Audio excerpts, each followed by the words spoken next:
นี่คือวิธีทำให้คนเป็นอมตะง่ายๆให้สัตว์ประหลาดมาฆ่าเรา เดี๋ยวผมหาสัตว์ประหลาดก่อน อยู่แถวไหนนะ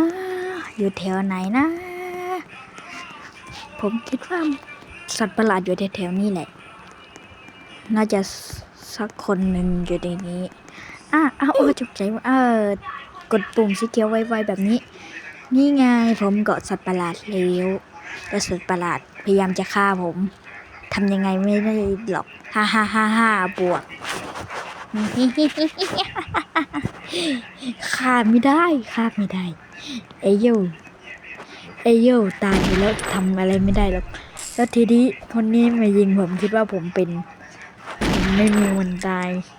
คุณรู้เปล่าคนที่เป็นจริงๆนู่นแล้วทีนี้คนก็จะติดแบบนี้นะไม่เป็นอะไรหรอก